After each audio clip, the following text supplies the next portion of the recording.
Fala, galera, sejam bem-vindos. Nossa entrevista de hoje vai ser conduzida por mim, Beatriz Souza, e pelo meu colega de turma, Gabriel Neucrans.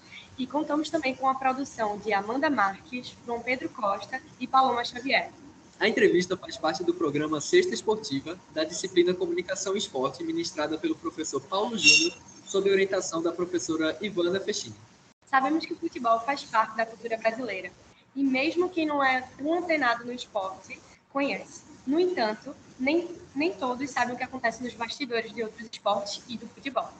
Por isso, convidamos uma pessoa que já vivenciou uma carreira no mundo dos esportes para contar um pouco mais sobre os bastidores da área. Conversaremos hoje com Adilson Pelé, ex-jogador profissional de futebol, aposentado pela Secretaria de Defesa Social e militante do Movimento Espírita. Adilson teve passagem em times como o Sport, um dos maiores do Norte e Nordeste, e vai abrir o jogo para a gente hoje. Seja bem-vindo, Adilson.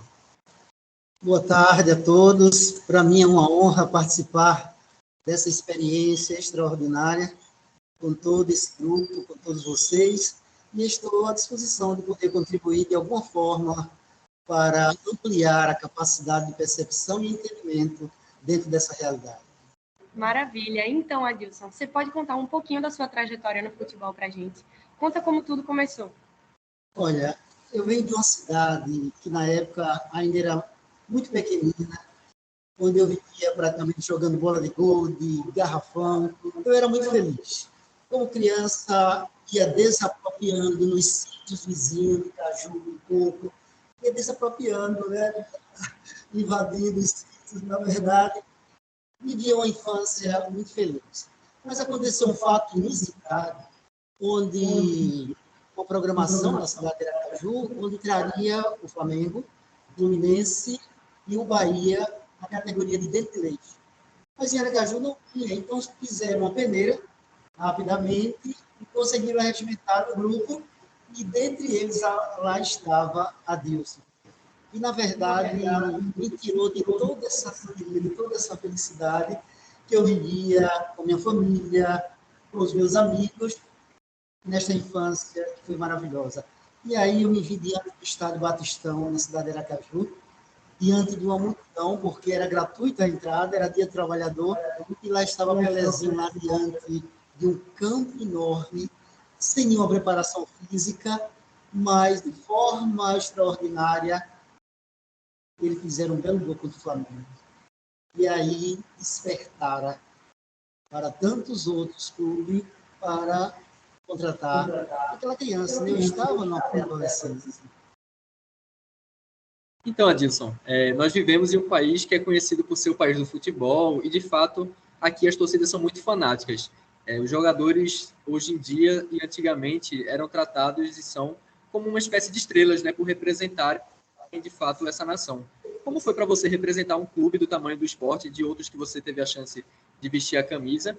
E também você pode falar um pouco sobre como era o prestígio social que havia para você naquela época? Olha, completando esta minha fala inicial, foi quando os empresários do esporte também despertaram e começaram a estar diariamente na nossa casa para que eu viesse para o esporte. O Vasco estava interessado, e aí a nossa opção foi justamente para o esporte, embora com uma série de promessas que nunca foram cumpridas, né? Mas nós aqui nos apresentamos e já chegamos como estrela. Imagine você sair de uma infância, adentrar numa adolescência, sendo realmente apaixonado por muita gente, porque eu disputei as categorias de base, fui artilheiro, tricampeão pelas categorias de base do esporte, e aquela esperança do dirigente de Adilson explodir e realmente tirar o esporte da categoria que se encontrava vários anos sem ser campeão. Então, eu pude vivenciar essa experiência, onde o dirigente do esporte dizia que eu iria ser o substituto do Pelé. Você imagina a responsabilidade na cabeça de um adolescente que o esporte só seria campeão quando eu explodisse, eu ia ouvir uma dinamite.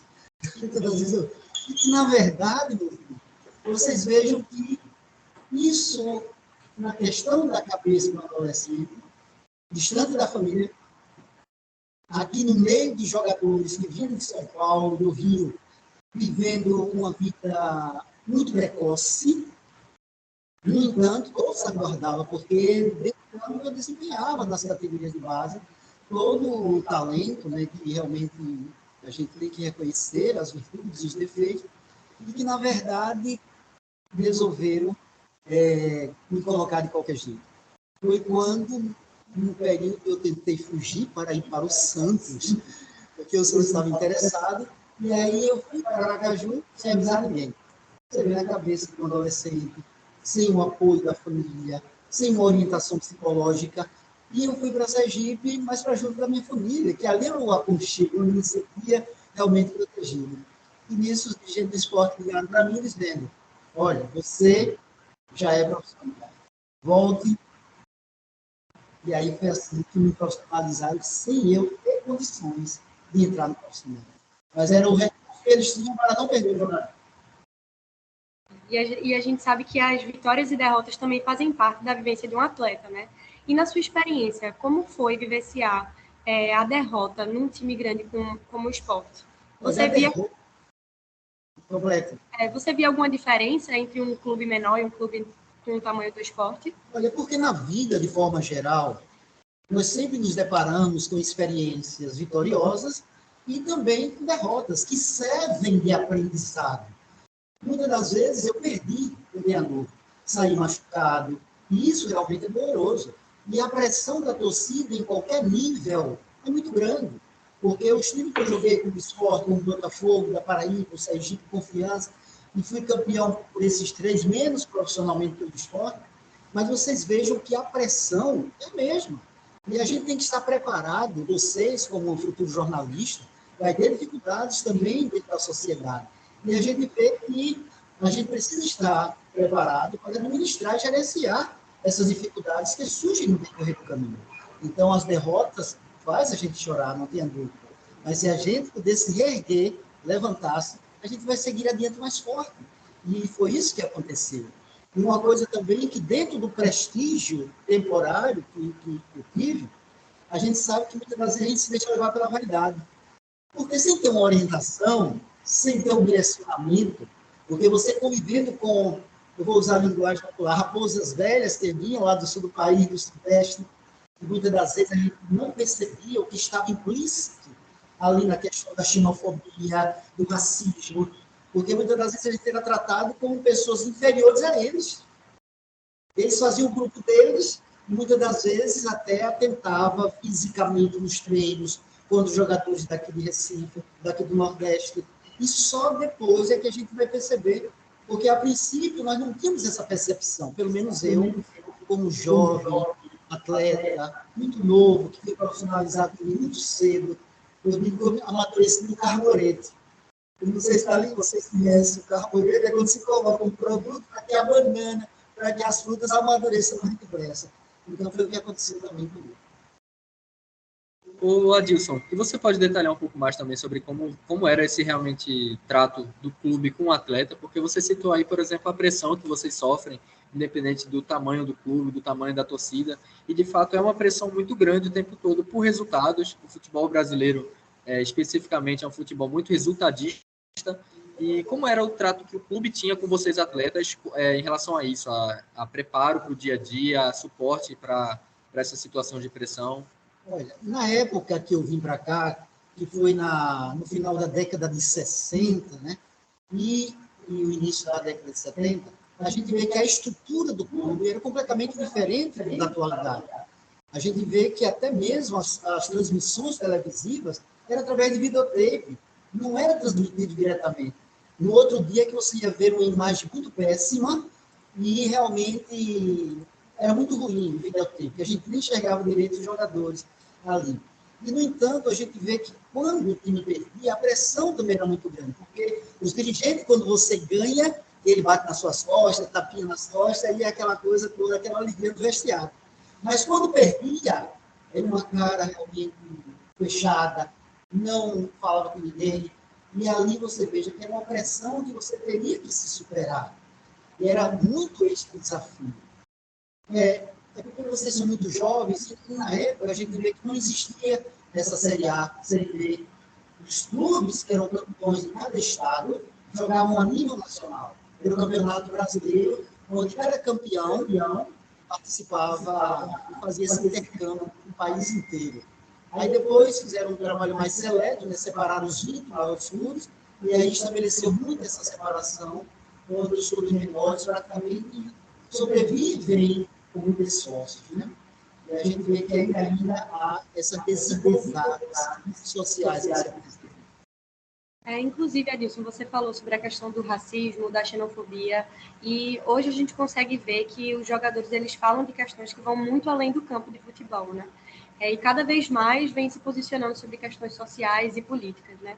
Na sua opinião e experiência, você acha que essas manifestações dos atletas são importantes? E era comum também na sua época ver os jogadores se posicionando dessa forma? Não. Na época que eu vivenciei, eram raros, justamente aqueles que se posicionavam.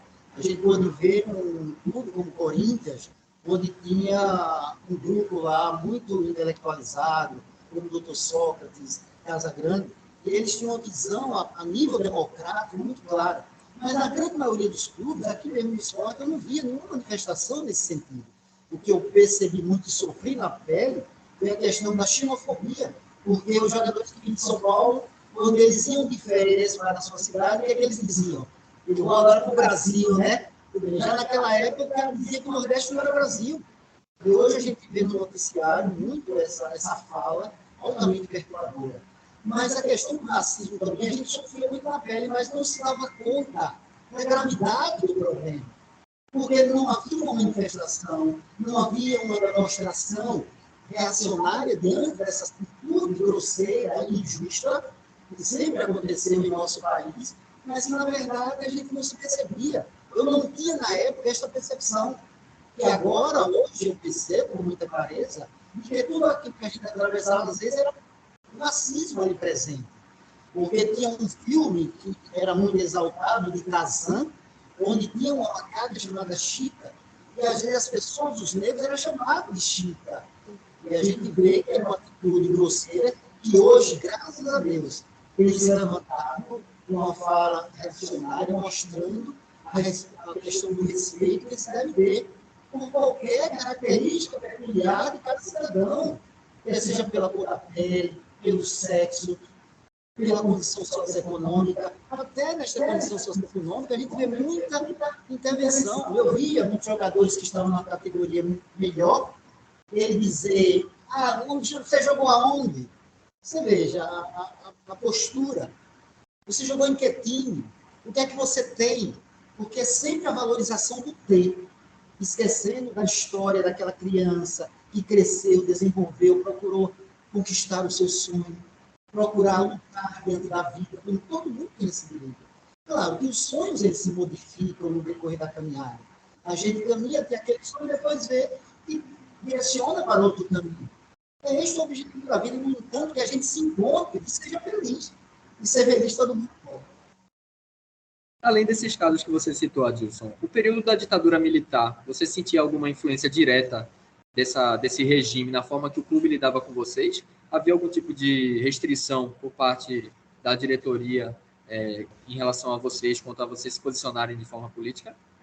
Quando eu cheguei aqui em Recife, fui trazido pelo esporte, e no decorrer do tempo eu entrei na faculdade católica, e lá eu pude ver muitas ações que ainda eram ditatoriais.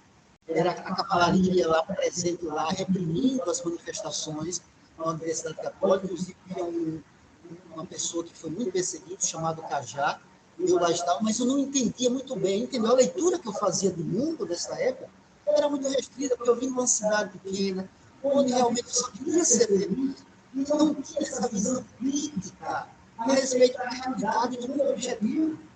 E, portanto, quando eu comecei a despertar, eu já estava saindo justamente da carreira futebolística, quando eu já estava entrando na Secretaria de Defesa Social, através do curso público. E agora, Adilson, você acredita que um posicionamento político assim mais claro desses jogadores pretos pode ser um passo importante para o futebol, como você já falou, de todas essas situações? Muito importante, porque eu me recordo de tempos que os clubes não recebiam, não aceitavam os jogadores negros. E Cabe dizer aqui também que o Náutico, durante muito tempo, não tinha jogadores pretos no seu elenco. Quem começou foi o Vasco do Rio de Janeiro, e mesmo assim os jogadores que lá estavam, eles sofreram muita discriminação. A gente vê o goleiro Barbosa na Copa, o Brasil perdeu aqui, ele sofreu barbaridade. Então a gente vê que o posicionamento hoje, tanto do preto, e não só do preto, mas também dos jogadores em si, com as suas associações, deve manifestar-se contrário a todas essas atitudes racistas que têm surgido nos estados. Hoje já se levantam outras vozes, que é muito importante, essas manifestações, para poder diminuir ou atenuar e até um dia desaparecer completamente essas injustiças sociais, essas desigualdades que são estruturais, são perenes que vem se estabelecendo, o que causa muita dor e sofrimento. Para quem é negro, hoje a gente sabe as discriminações que a gente sofre.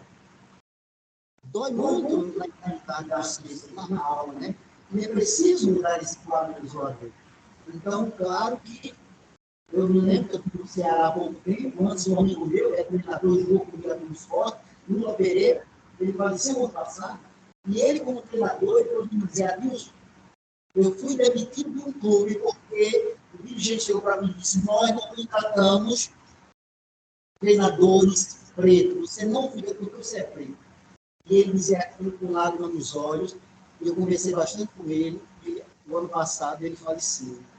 E ele deixou essa frase, eu não me esqueci mais. Você não fica no time porque você é preto. E ele fez um trabalho muito bom a respeito das manifestações e a mobilização a respeito do racismo entre os dirigentes, entre os treinadores, porque existem muito poucos treinadores pretos nos clubes do nosso país.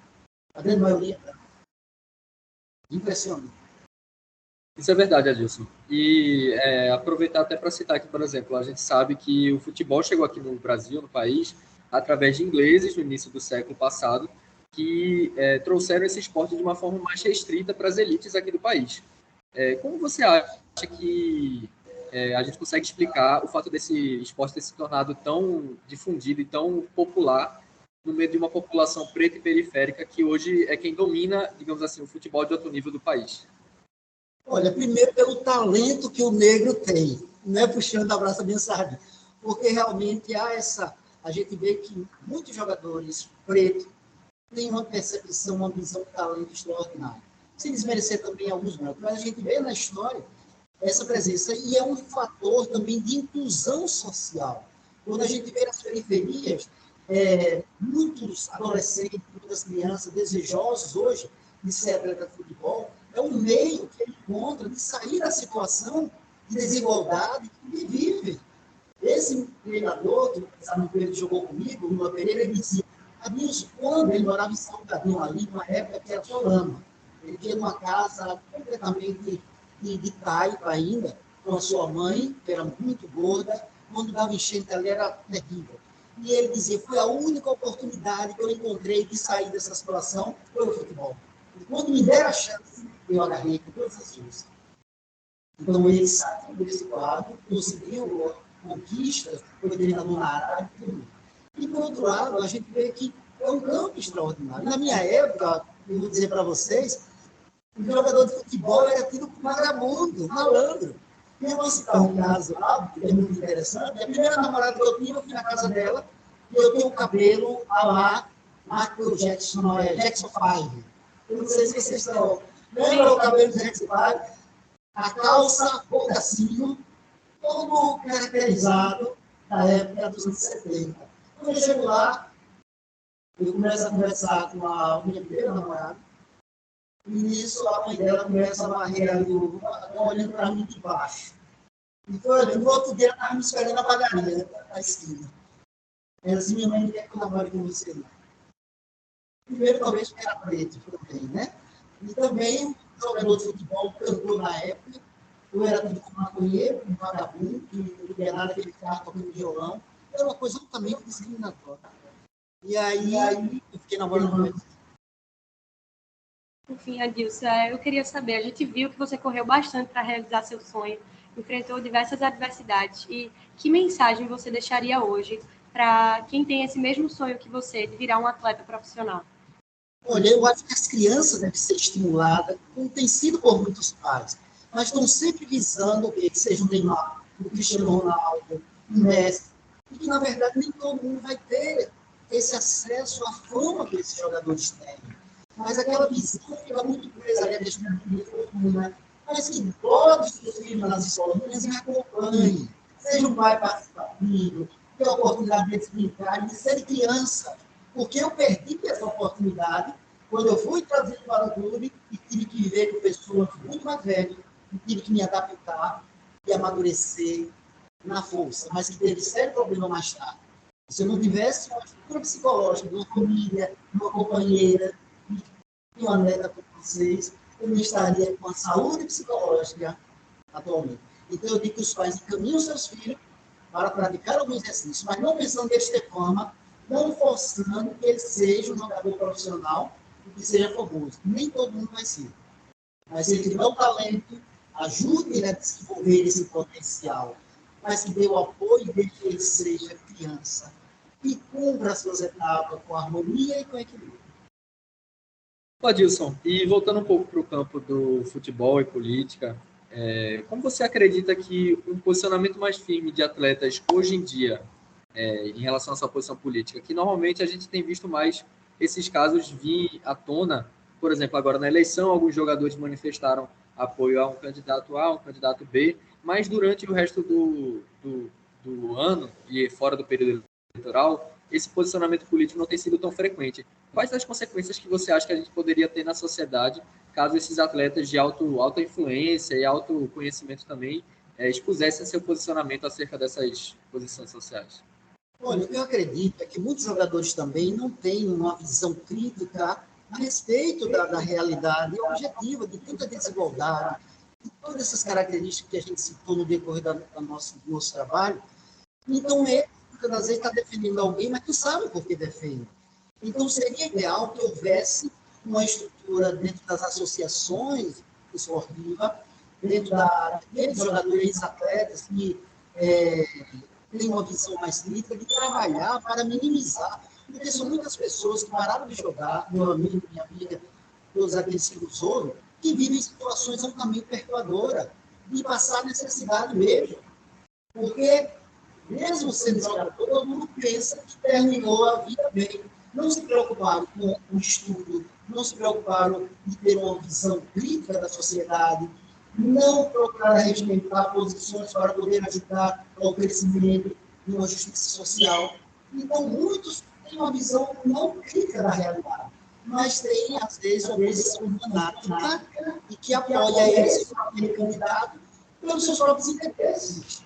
Então, a gente não pode pensar de forma individual como um atleta famoso, como muitos são, que chegaram ao auge, ao origem, na riqueza, na fama, mas não pensa a nível de sociedade, de forma geral, para estabelecer uma justiça social. Então, eles teriam muita força diante e a atração que ele traz para o seu mundo, muito jovens. Muitos jovens imitam esses jogadores e, às vezes, são péssimos exemplos na sociedade. E você falou dessa questão de diversidade, a gente também pensa na questão da diversidade religiosa, né? E você, como militante do movimento espírita, você acredita que a religiosidade é uma parte fundamental também para os jogadores se posicionarem? Olha, eu, na minha característica peculiar, dentro das minhas escolhas, eu me encontrei muito naquilo que eu acredito. Então, cada um vai ter que se encontrar na sua caminhada. Agora, a gente não pode, muitas das vezes, envolver uma proposta de religiosidade com uma proposta de dominação, muitas das vezes arbitrária, injusta, porque aquele que é o modelo, pelo menos para mim, para a humanidade, que é Jesus, ele foi sempre o modelo de justiça social. E, portanto, se a gente seguir as suas diretrizes, não temos o que temer, porque ele é o exemplo maior para a humanidade. Bem, Adilson, eu acho que de verdade a entrevista aqui contribuiu bastante para o que a gente estava querendo propor. A gente conseguiu trazer pautas muito importantes. O senhor falou muito bem sobre o assunto político, o assunto do futebol, a questão da depravação do futebol aqui entre os negros, entre o povo periférico. Então, eu queria de verdade agradecer muito a você pela participação. Foi de verdade uma honra aqui para a gente ter dividido essa experiência com você. A Ciência Esportiva agradece o conhecimento que você compartilhou aqui com a gente, Adilson. E bem, a gente vai ficando por aqui. A gente espera que você que assistiu também tenha gostado. Se puder, dá um like aí, porque foi muito bom acompanhar aqui a entrevista com a participação de seu Adilson Pelé. Mais uma vez, obrigada, Adilson. Sou eu quem agradece e que vocês sigam adiante em busca dos seus sonhos. Muita paz. Tchau, tchau, gente. Uma boa tarde para vocês.